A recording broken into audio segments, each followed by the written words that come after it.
देखो भाई, स्टार्ट करते हैं आज की क्लास। तो आज की जो क्लास है देखो फॉर्म्स से रिलेटेड है, ठीक है। और आज की डेट में जैसे कि हम लोग इंट्रोडक्शन में भी डिस्कस करते हैं, आज की डेट में आरओसी ऑफिस में क्या चलता है? सिर्फ और सिर्फ ई फाइलिंग। ई फाइलिंग का मतलब क्या है? Electronic filing. इट मीन्स पहले मैनुअल फॉर्म्स होते थे और अब कौन से फॉर्म्स आ गए? ई फॉर्म्स आ गए, इलेक्ट्रॉनिक फॉर्म्स। तो ये जितने भी फॉर्म्स हैं, ई फॉर्म्स या ई फाइलिंग, देखो ऐसा है, कंपनी का रजिस्ट्रेशन ना भाई कंपलसरी होता है। किसके पास रजिस्ट्रेशन कराते हो आप? आरओसी के पास। ROC stands for registrar of companies, ठीक है। कंपनी में कुछ भी आप सीक्रेसी नहीं रख सकते। अगर आप कंपनीज में कुछ भी जरा सा भी माइनर सा भी चेंज करते हो तो आरओसी को बताना जरूरी होता है। और बताओगे कैसे? फॉर्म्स के थ्रू, ठीक है। हर चीज के लिए अलग अलग फॉर्म्स हैं और वो पहले मैनुअल फॉर्म्स होते थे, अब इलेक्ट्रॉनिक फॉर्म्स हैं, ठीक। ये जो ई फॉर्म्स हैं, जितने भी ई फॉर्म्स हैं, आप किस साइट के थ्रू फाइल करेंगे? साइट का एड्रेस है www.mca.gov.in के थ्रू। और देखो एमसीए की फुल फॉर्म क्या होती है? एमसीए की फुल फॉर्म होती है ministry of corporate affairs. Ministry of corporate affairs, MCA के थ्रू आप ये फॉर्म्स फाइल करेंगे। तो मीन्स आज की डेट में देखो प्रोसीजर थोड़ा आसान हो गया। पहले तो क्या होता था? मैनुअल फाइलिंग होती थी।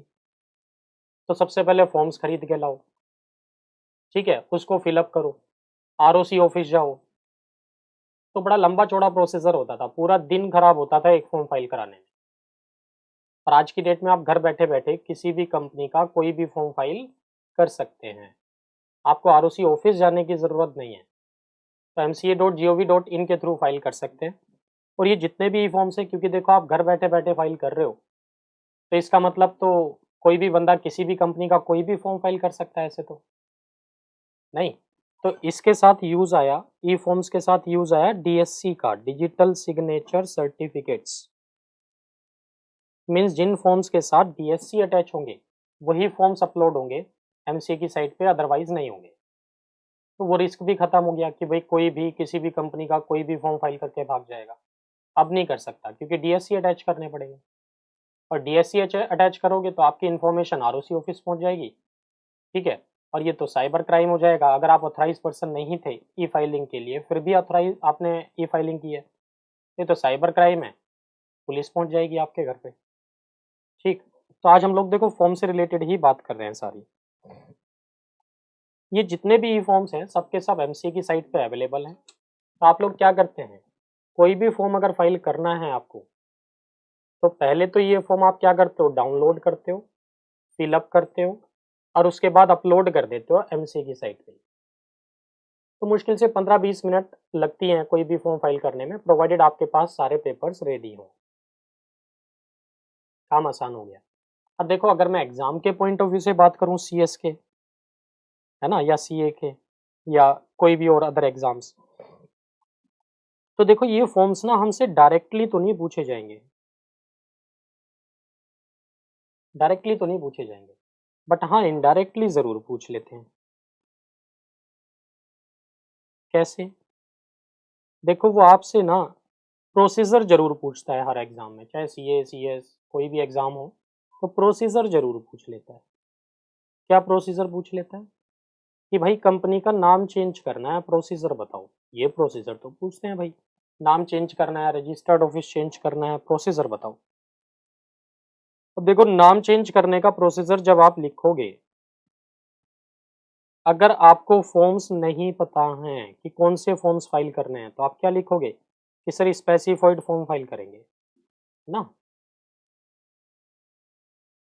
आपको डेज भी नहीं पता थे, कितने दिन के अंदर फाइल करोगे। जब फॉर्म का नंबर ही याद नहीं रखा होगा तो डेज कहाँ से याद रखोगे आप, है ना। तो क्या लिखोगे? स्पेसिफाइड डेज के अंदर फाइल करेंगे, ठीक है जी। और सेक्शन आपके फ्रेंड्स लोगों ने मना कर दिया था, कहते नहीं सेक्शन तो कहाँ याद करोगे यार, सेक्शन रहने दो, है ना।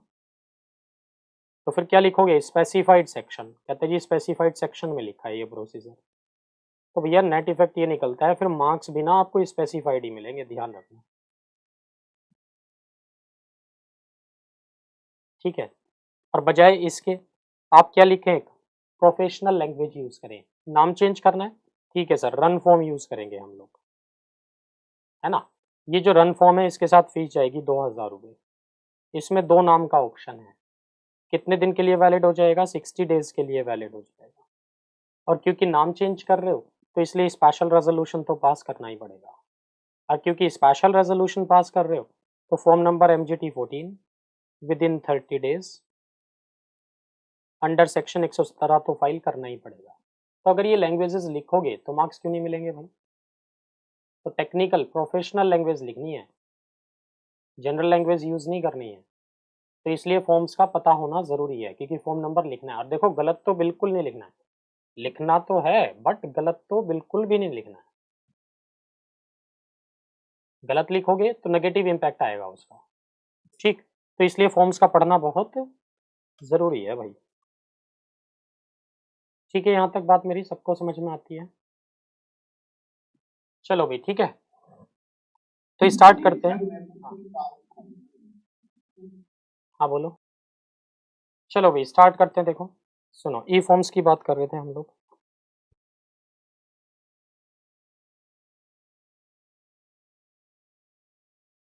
ये देखो जितने भी ई फॉर्म्स है ना भाई, ये फॉर्म्स दो तरह के हैं। एक तो होते हैं बिफोर इनकॉर्पोरेशन वाले, बिफोर इनकॉर्पोरेशन वाले, ये साथ के साथ ना आप लोग नोट करते रहना भाई, ठीक है।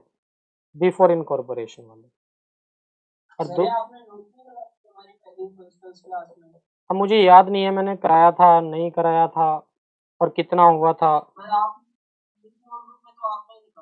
लिखा था तो फिर ठीक है, अच्छी बात है, फिर क्या दिक्कत है यार। बट फिर भी पता क्या है, जैसे टैक्स में हुआ introduction computation of total income and tax liability, वो लास्ट तक काम आता है ना। ऐसे यहाँ ये जो फॉर्म्स हैं ये लास्ट तक काम आते हैं। तो अगर आपने एक बार पढ़ लिया था तो एक बार और पढ़ लो, ये तो टिप्स पे होना चाहिए ना भाई। हाँ यही मतलब है बस। चलो, तो बिफोर इनकॉर्पोरेशन और आफ्टर इनकॉर्पोरेशन की बात कर रहे हैं। इनकॉर्पोरेशन मीन्स रजिस्ट्रेशन, है ना। Incorporation means registration. तो ये वाले फॉर्म जो हम यूज करेंगे यहाँ, ये तो वो फॉर्म्स हैं जो रजिस्ट्रेशन से पहले यूज हो रहे हैं। रजिस्ट्रेशन से पहले का क्या मतलब हुआ कि जब आप कंपनी को रजिस्टर कराते हो तो ये फॉर्म्स यूज करेंगे आप, ठीक है। और आफ्टर इनकॉर्पोरेशन ये वो फॉर्म्स हैं जो एक बार कंपनी रजिस्टर्ड हो गई तो उसके बाद तो ये लाइफ टाइम चलते रहेंगे बस, ठीक है। तो पहले बिफोर इनकॉर्पोरेशन की बात कर रहे हैं, फिर आफ्टर इनकॉर्पोरेशन पे भी आते हैं, ठीक। अब देखो बिफोर इनकॉर्पोरेशन पे चलते हैं जी हम लोग पहले।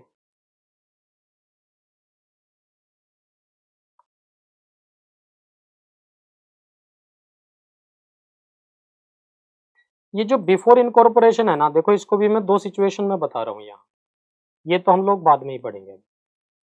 बिफोर इनकॉर्पोरेशन जो फॉर्म्स हैं ये भी दो तरह से बता रहा हूँ कि पहले क्या होता था, अब क्या होता है। अब वाली सिचुएशन तभी समझ में आएगी जब पहले बिफोर वाली भी समझोगे।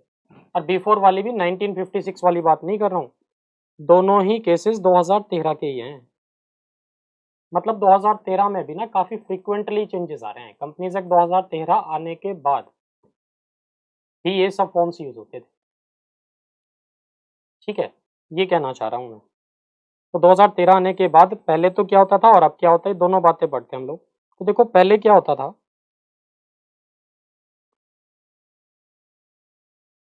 यहाँ हम सबसे पहले नाम अप्रूवल कराते थे, नेम अप्रूवल फॉर्म फाइल करते थे,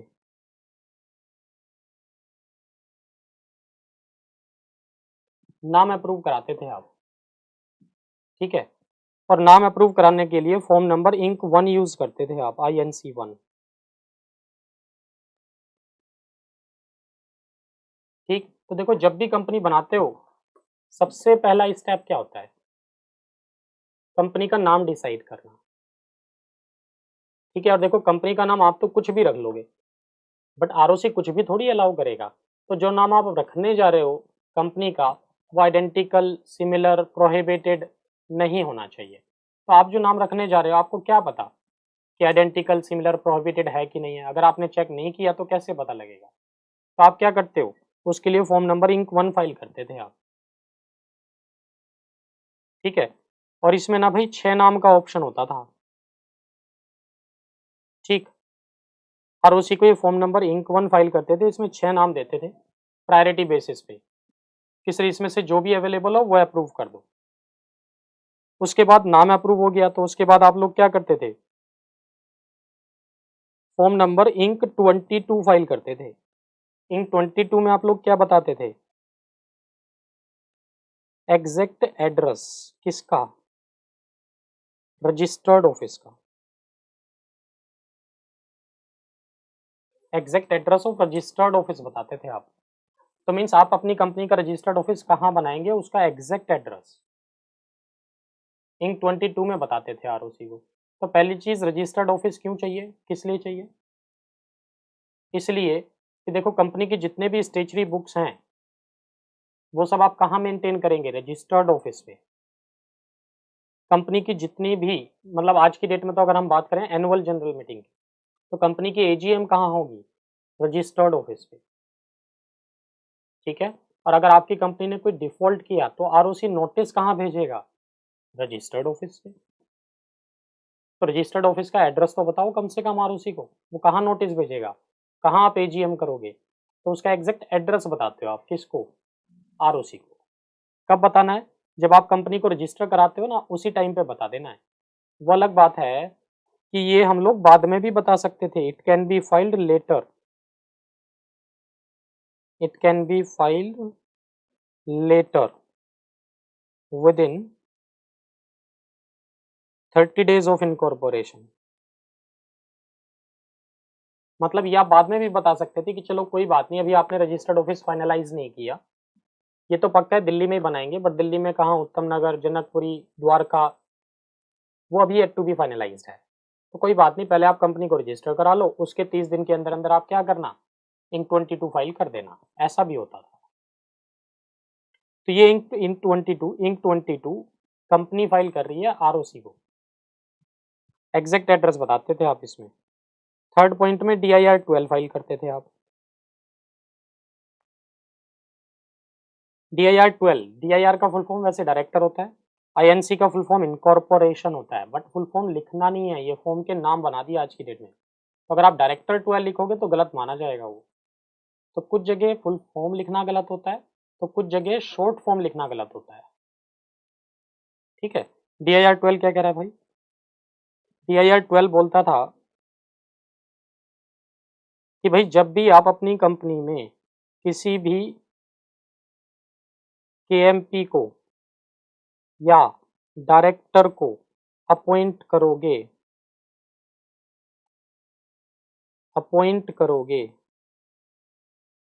या रिटायर करोगे या उसकी डेजिग्नेशन में चेंज करोगे, चेंज इन डेजिग्नेशन करोगे, तो आपको DIR-12 फाइल करना जरूरी है। ठीक है ना यहाँ तक? तो देखो भाई KMP में कौन कौन आता है, मैं बता देता हूँ। KMP में आता है भाई MD, whole time director, MD, whole time director, manager, है ना, कंपनी सेक्रेटरी, ये सब KMPs में ही आते हैं। CEO, CFO, ये सब क्या हैं, KMPs हैं। तो आप इनमें से किसी को भी जब भी आप क्या करोगे, अपॉइंट करोगे, रिटायर करोगे या उनकी डेजिग्नेशन में चेंज करोगे, तो DIR-12 फाइल करना पड़ेगा। मतलब अपॉइंट करोगे या हटाओगे या उनकी डेजिग्नेशन चेंज करोगे। डेजिग्नेशन चेंज का मतलब, मान लो कोई बंदा आपकी कंपनी में डायरेक्टर है और आज आप उसे मैनेजिंग डायरेक्टर बना रहे हो, तो डेजिग्नेशन चेंज कर रहे हो कि नहीं कर रहे हो? तो उस केस में भी DIR-12 फाइल करना जरूरी है। और ये KMPs अपॉइंट कब करने थे? इसको हम दो पार्ट में बाइफरकेट कर सकते हैं। अगर CS की बात करूं और अगर अदर्स की बात करूं, है ना, इसको दो पार्ट में बाइफरकेट कर रहा हूं मैं, या तो CS की बात करूं या अदर्स की बात करूं। CS रखना कब जरूरी है? जब आपकी कंपनी चाहे पब्लिक हो या प्राइवेट हो, बल्कि इसको ऐसे भी लिख सकते हैं और बेटर रहेगा। लो, CS रखना कब जरूरी है भाई? जब आपकी कंपनी लिस्टेड कंपनी हो या तो, या फिर पब्लिक कंपनी हो जिसकी पेड अप कैपिटल, जिसकी capital equal to and more than 10 crore हो, या फिर प्राइवेट कंपनी हो जिसकी capital equal to and more than 10 crore हो, तो CS रखना जरूरी होता है कंपनी में, याद रखना। और अगर अदर्स की बात करूं, CS को छोड़ के MD, whole time director, manager, CEO, CFO ये कब रखने हैं? ये सिर्फ और सिर्फ लिस्टेड कंपनी या फिर वो पब्लिक कंपनी जिसकी capital, paid up capital equal to and more than 10 crore है। तो इट मीन्स प्राइवेट कंपनीज में ये अदर देन CS KMP रखना जरूरी नहीं है। ठीक है, तो नेट इफेक्ट क्या निकलता है यश? कंपनी सेक्रेटरी जो आप CS कोर्स कर रहे हो, तो आपको अपॉइंट करना कब जरूरी है कंपनी को? चाहे वो कंपनी पब्लिक हो चाहे वो प्राइवेट हो, अगर उस कंपनी की पेड अप कैपिटल 10 करोड़ से ज्यादा है तो कंपनी में कंपनी सेक्रेटरी रखना जरूरी है। और अदर देन CS की बात करूं तो प्राइवेट कंपनी में जरूरी नहीं है, what ever be the capital. ठीक है, और पब्लिक कंपनी, लिस्टेड कंपनी में तो जरूरी है। और CS भी देखो KMP होता है, CA, CMA, एडवोकेट, ये KMPs नहीं है। KMP की डेफिनेशन में CS का वर्ब हो रहा है। और अगर मैं डायरेक्टर की बात करूं,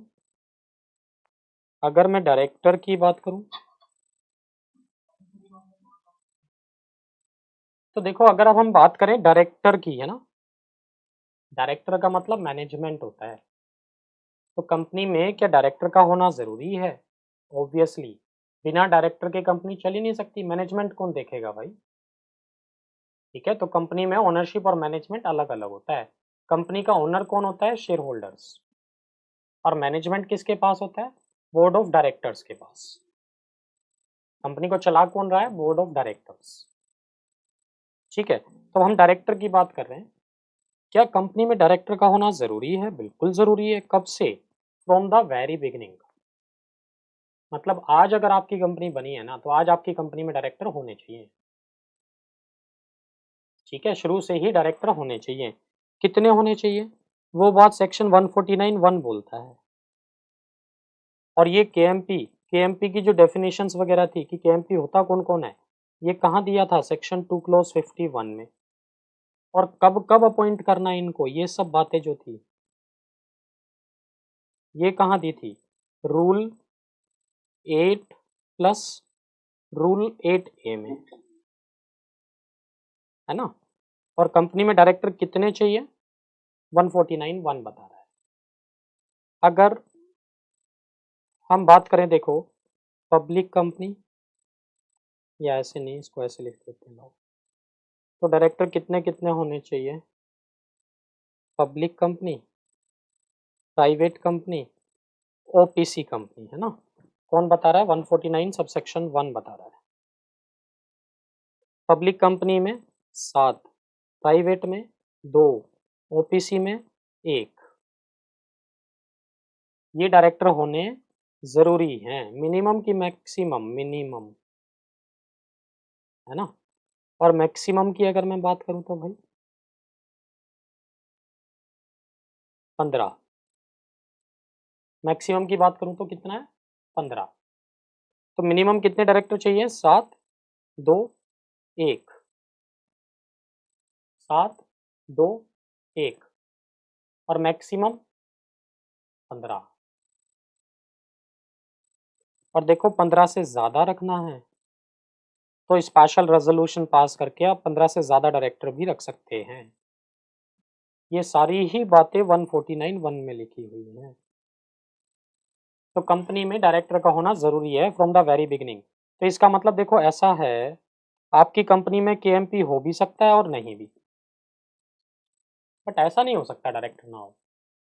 डायरेक्टर तो होगा ही होगा। केएमपी तो लिमिट पे डिपेंड करेगा ना भाई, और डायरेक्टर का लिमिट से कोई लेना देना नहीं है। हर कंपनी में 7। मैंने एक चीज़ गलत लिख दी भाई, आप लोगों ने बताया भी नहीं मुझे। बताओगे क्या गलत लिख दिया मैंने? तो मैंने क्या गलती कर दी? ये जो 7 लिखा है ना, ये 7 नहीं 3 होता है भाई। मेंबर 7 चाहिए होते हैं, डायरेक्टर तो 3 2 1 चाहिए होते हैं, और मैक्सिमम 15, और 15 से ज़्यादा है तो ऐसा है ना। तो भैया डायरेक्टर तो चाहिए ही चाहिए, कितने? कम से कम 3 2 1 फ्रॉम द वेरी बिगिनिंग होना ज़रूरी है। इट मीन्स देखो DIR 12 तो फाइल करना ही करना था हमें, केएमपी के लिए भी नहीं तो डायरेक्टर के लिए तो फाइल करना ही करना है। ठीक है, अब एक बात सोचो, सोचने वाली बात है, अगर हम 3 डायरेक्टर अपॉइंट कर रहे हैं पब्लिक कंपनी में, तो भाई DIR 12 3 फाइल करें या एक से ही काम हो जाएगा? सोचो एंड बताओ।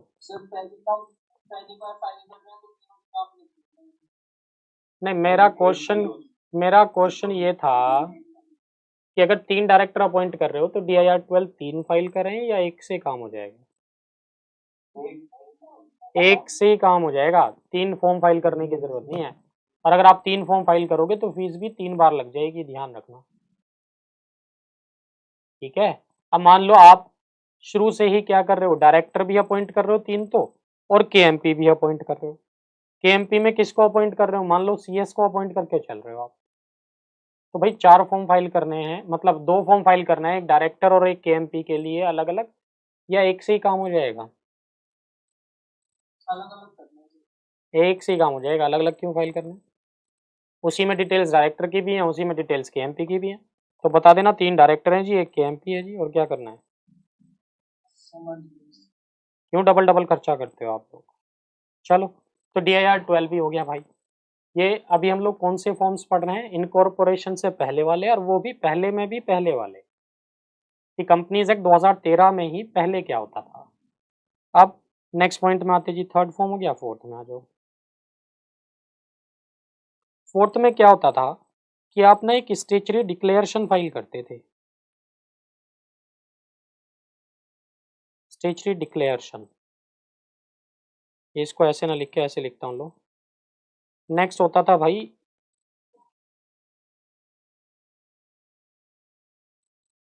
इंक 7, है ना, नेक्स्ट होता था इंक 7, INC 7 फाइल करते थे आप। इस INC 7 में आप क्या बोलते थे?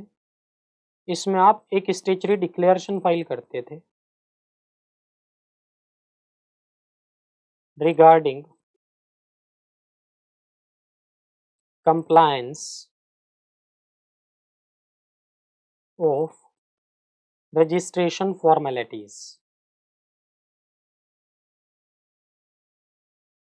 ठीक है, मतलब रजिस्ट्रेशन से रिलेटेड सारी फॉर्मेलिटीज फुलफिल हो चुकी हैं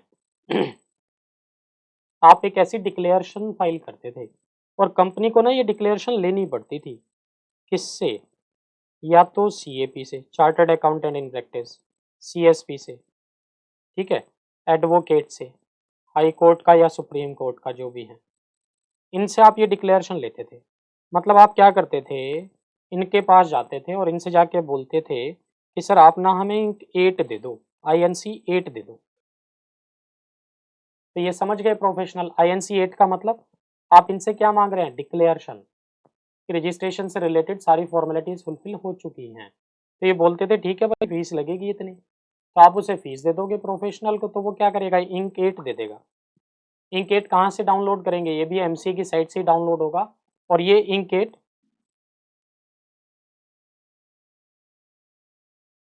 सुनो भाई, देखो, तो आप क्या करते थे, इंक 7 में एक स्टेचुटरी डिक्लेरेशन जाती थी, जो कि आप किससे लेते थे? इन प्रोफेशनल लोगों से लेते थे। वो भी किस फॉर्म में ले रहे थे आप? इंक 8 में ले रहे थे। ठीक है, तो ये जो इंक 8 है, ये मैनुअल फॉर्म है एक तरह से, है ना। आप इन प्रोफेशनल लोगों के पास जाके बोलते थे सर आप इंक 8 की डिक्लेरेशन दे दो, तो ये क्या करता था, इंक 8 की डिक्लेरेशन अपने लेटर हेड पे निकाल के आपको दे देगा और आपसे फीस ले लेगा। अब आप क्या करते हो, ये जो इंक 8 है ना, इसकी स्कैन्ड कॉपी अटैच करके भेज देते हो, किसके साथ, इंक 7 के साथ। तो it means INC 7 electronic form था, तो इंक 8 की सिर्फ सॉफ्ट कॉपी जा रही थी अटैच एज एन अटैचमेंट, किसके, इंक 7 के। और इंक 8 तो आपके पास ही रह जाएगा, फिजिकल कॉपी तो इसकी अपने पास संभाल के रख लो रिकॉर्ड के लिए। ये सब होता था। बताओ बिफोर इनकॉर्पोरेशन में भी बिफोर वाली सारी सिचुएशन क्लियर है। तो देखो अब हम बात करते हैं आज की डेट में क्या होता है।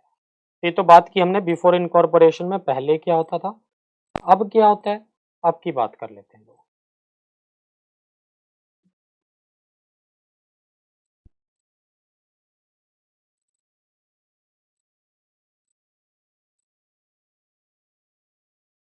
लो जी, अब क्या होता है इसकी बात कर लेते हैं।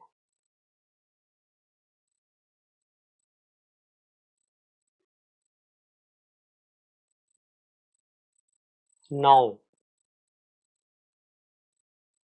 अब इन्होंने क्या किया, देखो ईज ऑफ डूइंग बिजनेस करना चाह रही है गवर्नमेंट, है ना, ईज ऑफ डूइंग बिजनेस। तो इन्होंने ना वन मैन आर्मी बना दी, सिंगल फॉर्म ले आई है, स्पाइस फॉर्म। कौन सा फॉर्म ले आए, स्पाइस, ठीक है। और भाई स्पाइस की फुल फॉर्म क्या है, simplified pro forma for incorporating a company electronically, ठीक है, simplified pro forma for incorporating a company electronically, spice form ले आए। तो वन मैन आर्मी बना दिया इन्होंने। अब इसको क्या कर दिया,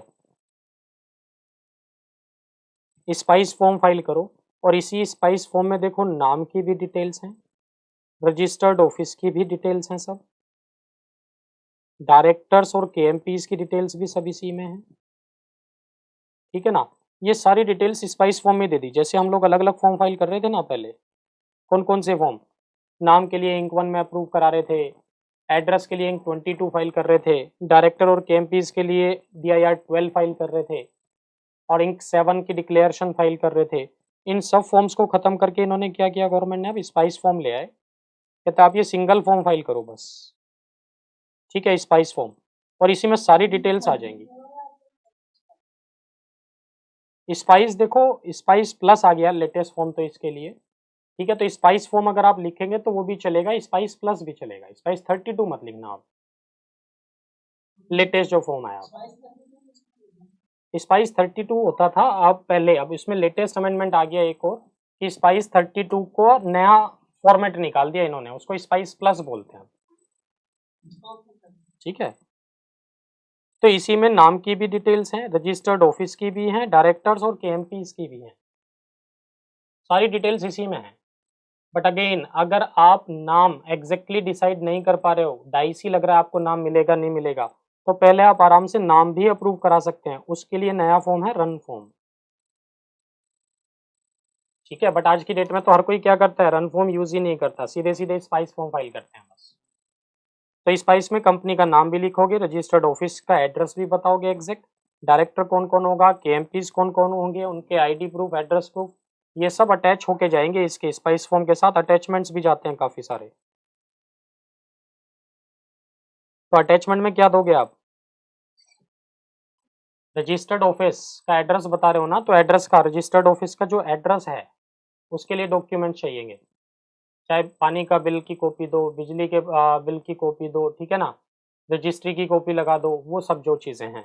और जो डायरेक्टर्स हैं, केएमपीज हैं, इनका आईडी प्रूफ, एड्रेस प्रूफ, ये सब भी एज एन अटैचमेंट जाएगा इनके, ठीक है।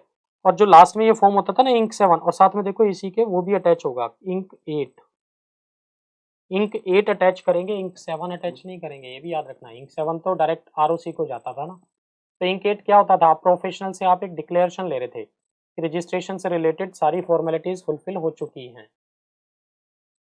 ठीक है, तो पहले भी ये इंक 8 किसके साथ अटैच होके जा रहा था, इंक 7 के। अब किसके साथ अटैच होके जा रहा है, स्पाइस फॉर्म के, एज एन अटैचमेंट ही जा रहा है बस सब कुछ। तो सिंगल फॉर्म ले आए बस, स्पाइस फॉर्म, दैट्स इट। ठीक है, तो क्या ये वाले फॉर्म्स खत्म हो गए सब? सोचो, नेम अप्रूवल फॉर्म होता था जैसे, तो क्या ये खत्म हो गया? आप नहीं। अब ये देखो, एक बात सोचो आप, कंपनी आपने रजिस्टर्ड करा ली, इन फ्यूचर क्या कंपनी का नाम चेंज नहीं कर सकते? कर सकते हैं। तो इसका यूज अब लेटर ऑन हो जाएगा, बाद में, इनकॉर्पोरेशन के बाद। और इंक 1 नहीं, आज की डेट में तो रनी फॉर्म यूज होगा वो उसके लिए। ठीक है, फॉर्म का नंबर भी चेंज कर दिया। ऐसे ही इंक 22 क्या खत्म हो गया? नहीं, ये भी अब कब यूज होगा, लेटर ऑन। लेटर ऑन मतलब रजिस्ट्रेशन के बाद। अब एक बात सोचो, क्या कंपनी का एड्रेस चेंज नहीं कर सकते आप इन फ्यूचर? कर सकते हैं। किराए की बिल्डिंग में आप रजिस्टर्ड ऑफिस चला रहे थे, अब आपको शिफ्ट करना पड़ेगा, तो उसके लिए क्या करेंगे आप, इंक 22 फाइल करेंगे। ठीक है, नेक्स्ट। इसी तरह से ये DIR-12 है, तो क्या DIR-12 देखो बिफोर इनकॉर्पोरेशन तो नहीं जाएगा, बट बाद में तो जा सकता है कि भाई पुराने वाले डायरेक्टर को हटा रहे हो, नए वाले को अपॉइंट कर रहे हो, या फिर आपकी कंपनी की पेड अप कैपिटल इंक्रीज हो गई 10 करोड़ से, तो आपको KMP भी रखना पड़ेगा फिर, है ना। तो DIR-12 का यूज भी बाद में हो गया, पहले से हटा के।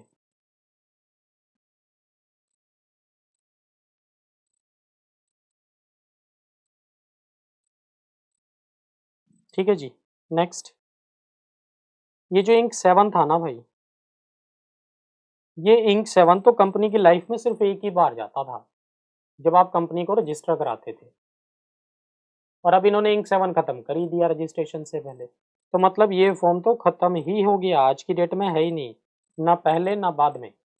इंक 7 तो कभी यूज ही नहीं होगा अब। पर जो ऊपर वाले 3 फॉर्म है वो बाद में चले गए अब एक तरह से। ठीक है, तो फॉर्म नंबर इंक 1 के बदले क्या आ गया, रन फॉर्म। इंक 22 DIR-12 ये दोनों फॉर्म सब कहाँ चले गए, बाद में, मतलब कंपनी को रजिस्टर कराने के बाद यूज होंगे अब। चलो भाई, देखो, अब हम लोग कौन से वाले फॉर्म्स पे आ गए, आफ्टर इनकॉर्पोरेशन वाले फॉर्म्स पे आ गए हम लोग। ठीक है, आफ्टर इनकॉर्पोरेशन की बात करते हैं। मीन्स एक बार कंपनी अगर रजिस्टर्ड हो गई तो उसके बाद कौन कौन से फॉर्म्स यूज होंगे, ये डिस्कस कर रहे हैं अब हम लोग।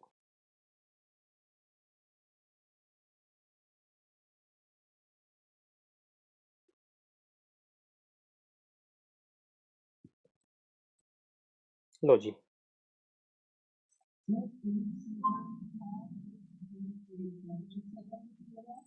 इंक 7 ROC को जाता था, वो खत्म हो गया अब। नहीं, इंक 8 तो पहले भी था, आज भी था, आज भी है। इंक 8 पहले भी था, आज भी है। इंक 8 की डिक्लेरेशन आप प्रोफेशनल से लेते थे ना फिजिकल फॉर्म में, और उसको स्कैन करके उसकी सॉफ्ट कॉपी अटैच करके भेजते थे इंक 7 के साथ। अब इंक 7 खत्म हो गया, तो इंक 8 की स्कैंड कॉपी किसके साथ अटैच हो रही है, स्पाइस फॉर्म के साथ। समझ गए?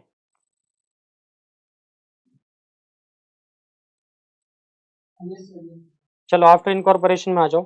आफ्टर इनकॉर्पोरेशन में सबसे पहले अब हम लोग बात कर रहे हैं, देखो, कंपनी का नाम चेंज करना है।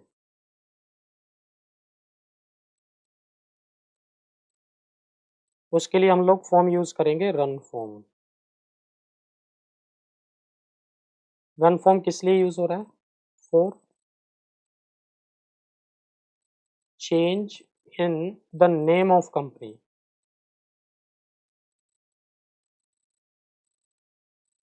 फ्यूचर में कंपनी का नाम तो चेंज कर ही सकते हो। तो मान लो किराए की बिल्डिंग में काम चला रहे थे, अब आपने अपना ले लिया, तो ठीक है, रन फॉर्म फाइल करो, नाम तो चेंज करना पड़ेगा। या फिर जिस दिन से आपने पुराना नाम रखा था उस दिन से ट्रेड डिप्रेशन चल रहा था, पंडित जी ने कहा नाम बदल दो, तो नाम बदल लो भाई, रन फॉर्म यूज करके। और ये जो रन फॉर्म यूज करेंगे, इसकी फुल फॉर्म क्या है, रिजर्व यूनिक नेम।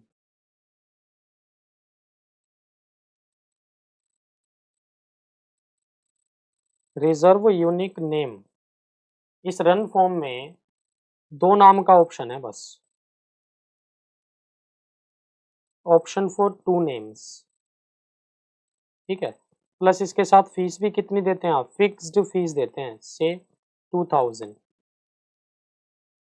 और ये जो नाम आप लिखते हो ना रन फॉर्म, ये वैलिड होता है या रिजर्व हो जाता है 60 डेज के लिए।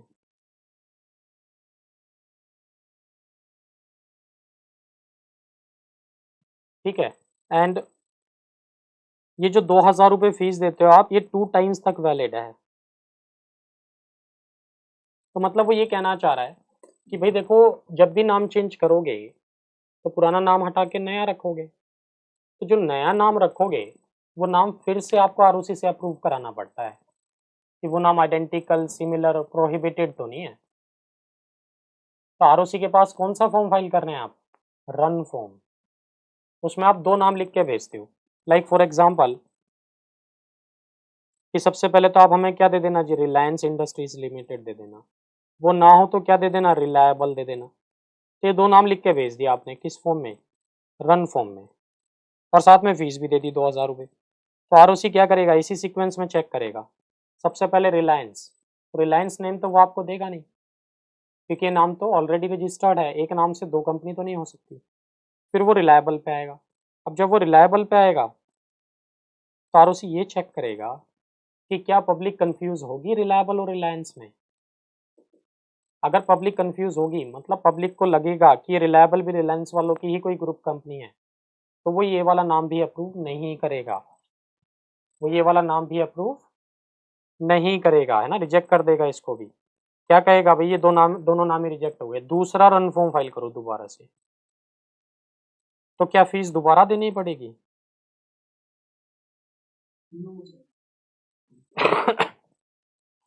नहीं, क्योंकि एक बार की फीस 2 बार तक वैलिड है। तो दूसरे जो 2 फॉर्म दिए आपने वो भी अवेलेबल नहीं है, तीसरी बार रन फॉर्म फाइल कर रहे हो तो फीस देनी पड़ेगी। हाँ, यही मतलब है बस। ठीक है, यही मतलब है जी। तो एक बार के 2000 रुपये 2 बार तक चल सकते हैं, प्रोवाइडेड आपकी गलती ना हो, है ना। ठीक है,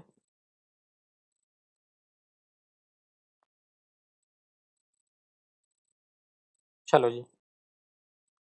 तो ये जो नाम है ना, मान लो आरओसी ने आपका नाम अप्रूव कर दिया जी, मुबारक को आपका ये नाम अप्रूव हो गया। तो वो जो नाम अप्रूव हुआ ना, वो आपका रिजर्व हो जाएगा 60 डेज के लिए, मतलब 60 दिन के अंदर अंदर आप बाकी का प्रोसीजर कंप्लीट कर लो। क्योंकि नाम चेंज कर रहे हो ना, बोर्ड मीटिंग भी करनी पड़ेगी, जनरल मीटिंग भी बुलानी पड़ेगी, उसका स्पेशल रेजोल्यूशन भी पास करना पड़ेगा। ठीक है। तो भाई जनरल मीटिंग बुलाने के लिए कम से कम 21 दिन का तो वैसे ही नोटिस देना पड़ता है। तो 60 दिन का टाइम दिया है गवर्नमेंट ने आपको कि 60 दिन के अंदर अंदर आप बाकी का प्रोसीजर कंप्लीट कर लो और नाम चेंज कर लो। और मान लो ये 60 दिन निकल गए, तो भैया फिर नाम भी आपको दोबारा अप्रूव कराना पड़ेगा, ये कहना चाह रहा है। ठीक है। तो नाम चेंज करना है तो बाद में, और देखो स्पाइस फॉर्म का यूज बाद में कहीं नहीं है, इनकॉर्पोरेशन के टाइम पे ही है बस स्पाइस फॉर्म, ये भी याद रखना। चलो जी, नेक्स्ट फॉर्म पे आते हैं। अब हम लोग फॉर्म्स डिस्कस कर रहे हैं, देखो आफ्टर इनकॉर्पोरेशन वाले, और ये फॉर्म सब लोग साथ के साथ लिखते रहना। वैसे तो मैं स्क्रीनशॉट भी भेज ही दूंगा आपको, बट फिर भी साथ के साथ लिखोगे तो याद रहेगा अच्छे से। दूसरा फॉर्म हम लोग डिस्कस कर रहे हैं, देखो इंक 22। इंक 22 में आप लोग क्या करते हो, एग्जैक्ट एड्रेस बताते हो, exact address of registered office. तो बिफोर इनकॉर्पोरेशन तो इंक 22 खत्म हो गया, क्योंकि ये स्पाइस फॉर्म में ही चला गया है ना। बट आफ्टर इनकॉर्पोरेशन जब भी आपको एड्रेस चेंज करना पड़े रजिस्टर्ड ऑफिस का, जरा सा भी मतलब, लाइक जैसे आप ग्राउंड फ्लोर पे फर्स्ट फ्लोर पे जा रहे हैं, या रोड के इस साइड से दूसरी साइड जा रहे हैं, ठीक है, या फिर उत्तम नगर से जनकपुरी द्वारका जा रहे हैं, ठीक है, या फिर दिल्ली से पंजाब यूपी इस तरह से जा रहे हैं, स्टेट चेंज कर रहे हैं, तो हर केस में आपको इंक 22 फाइल करना जरूरी है। तो एड्रेस में जरा सा भी चेंज करोगे ना तो इंक 22 फाइल करना जरूरी होता है। कितने दिन के अंदर, विद इन 30 डेज। ठीक है, 30 डेज के अंदर अंदर, विद इन 30 डेज मतलब with in 30 days of what, with in 30 days of meeting. अगर आप एड्रेस चेंज करोगे तो शेयर होल्डर से तो पूछोगे ना कि एड्रेस चेंज करें कि नहीं करें। ठीक है, तो जनरल मीटिंग पर रेजोल्यूशन पास जब हुआ उसके 30 दिन के अंदर अंदर DIR 12 कह रहा हूँ, 22 फाइल कर दो। किसको? ROC को। नया एड्रेस बता दो उसे। थर्ड में आ जाओ। DIR 12 की जरूरत बाद में पड़ सकती है हम लोगों को, बिल्कुल पड़ सकती है। तो DIR 12 कब कब जाता था? जब भी आप अपनी कंपनी में किसी को KMP या फिर डायरेक्टर्स, या तो KMP या फिर डायरेक्टर्स को क्या कर रहे हो? अपॉइंट कर रहे हो, या फिर रिटायर कर रहे हो, या फिर चेंज इन डेजिग्नेशन कर रहे हो, इन सभी केसेस में क्या करना जरूरी है? DIR 12 फाइल करना जरूरी है। ठीक है, अपॉइंट कर रहे हो, रिटायर कर रहे हो, या चेंज इन डेजिग्नेशन कर रहे हो, तो DIR 12 फाइल करना जरूरी है। डन। चलो,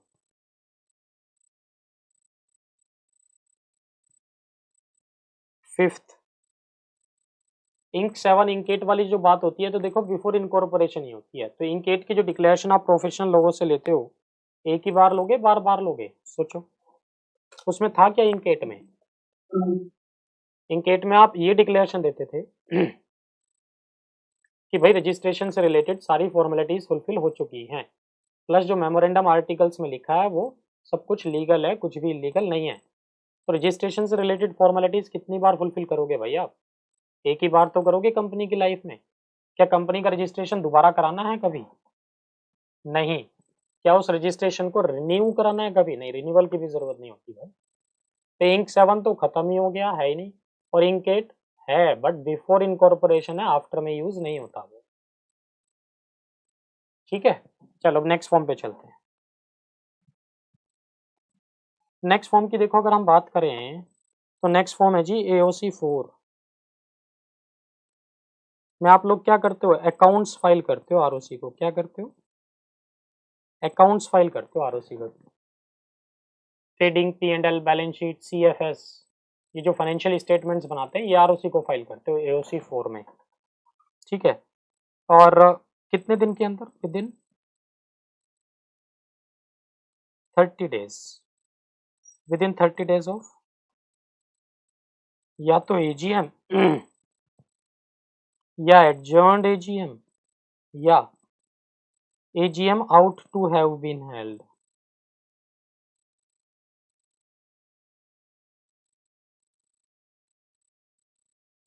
तीनों में डिफरेंस है कि नहीं है, बताओ मुझे।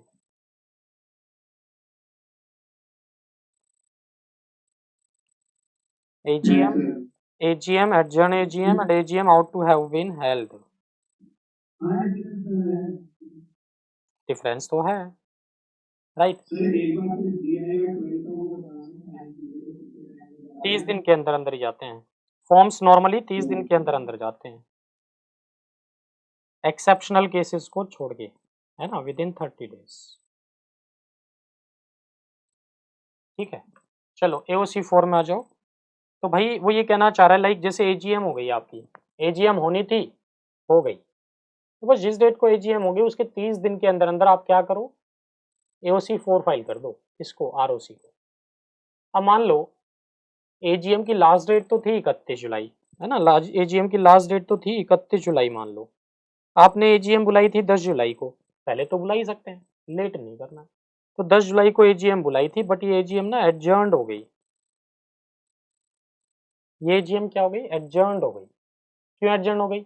स्पेसिफाइड नंबर ऑफ मेंबर्स नहीं आए, कोरम नहीं आया मीटिंग पे, तो मीटिंग एडजर्न हो जाती है। ठीक है, अब ये एडजर्न होकर मीटिंग कब हो रही है? फिर 17 तारीख को हो रही है। मान लो 17 तारीख को AGM हुई, तो AGM हो गई 17 तारीख को, तो ये AGM तो एडजर्न AGM है ना। तो 30 दिन कहाँ से काउंट करने हैं? 10 तारीख से, 17 तारीख से।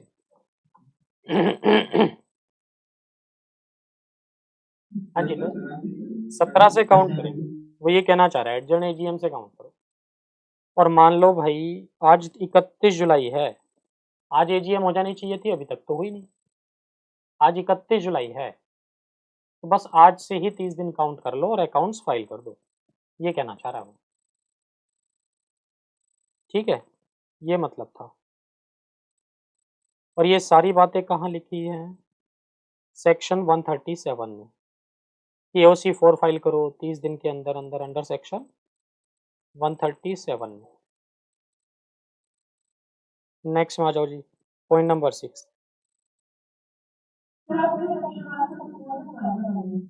मैं चेक कर लेता हूँ भाई, एक बार सेक्शन ना चेक कर लिया करो आप लोग बेयर एक्ट से, हो सकता है कुछ गड़बड़ हो जाए। ठीक है जी, तो अकाउंट्स फाइल करने हैं किस सेक्शन के अकॉर्डिंग, सेक्शन 137, 30 दिन के अंदर अंदर। इसके बाद अगर हम लोग बात करें, देखो MGT 7, ये है एनुअल रिटर्न का।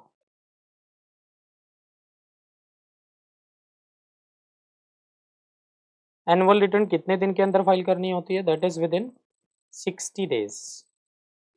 Again with in 60 days of AGM, adjourned AGM and AGM out to have been held, AGM out to have been held।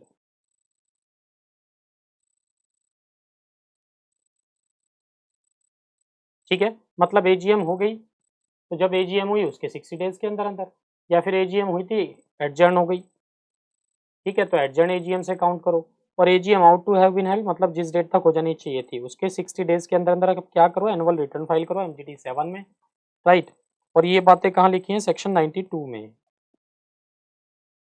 Section 92 एक बार क्रॉस चेक ही कर लेता हूँ लोगों।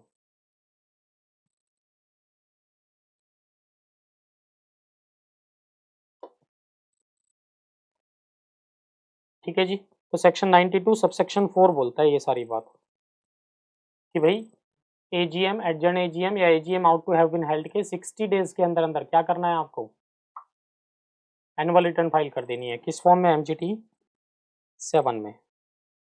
और देखो इस MGT 7 में आप बताते क्या हो, इस MGT 7 में ना एक तरह से चेंजेस बताते हो आप। क्या चेंजेस बताते हो, changes from last AGM to next AGM।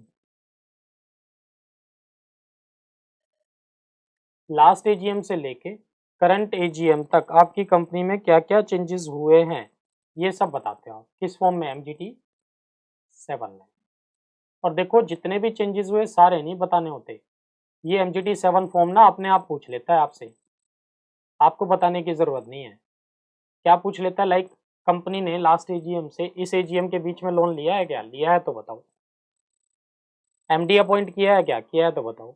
Share transfer registered हुए हैं क्या, हुए हैं तो बताओ। तो ये सब चीजें होती हैं इसमें, ठीक है, MGT 7 में।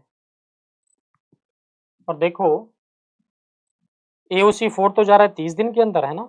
MGT 7 जा रहा है 60 डेज के अंदर, ये भी याद रखना, 30 डेज 60 डेज। अब एक बात सोचो, अगर मैं ये AOC 4 को 60 डेज के अंदर फाइल करूं तो कोई प्रॉब्लम है क्या, ऑब्वियसली, क्योंकि 30 दिन के अंदर फाइल करना था। 60 डेज के अंदर अगर फाइल करोगे तो लेट फाइल कर रहे हो ना, पेनल्टी लगेगी। अच्छा, अगर MGT 7 को ही 30 दिन के अंदर फाइल कर दूं तो तब कोई प्रॉब्लम है क्या, तब कोई प्रॉब्लम नहीं है, जल्दी तो फाइल कर ही सकते हैं, लेट नहीं करना है। तो प्रैक्टिकल लाइफ में कंपनी क्या करती है, ये दोनों ही फॉर्म्स एक साथ फाइल कर देते हैं, बट कितने दिन के अंदर, 30 डेज के अंदर। AOC 4 भी MGT 7 भी। बट इसका मतलब ये नहीं है कि भाई MGT 7 का जो टाइम पीरियड है वो 30 डेज है, टाइम पीरियड तो 60 डेज ही है। आप जल्दी फाइल कर रहे हैं, कोई दिक्कत नहीं है उसमें, ठीक है ना। तो ये फॉर्म्स हम लोगों ने कुछ डिस्कस किए हैं आज, 6 फॉर्म्स, ठीक है।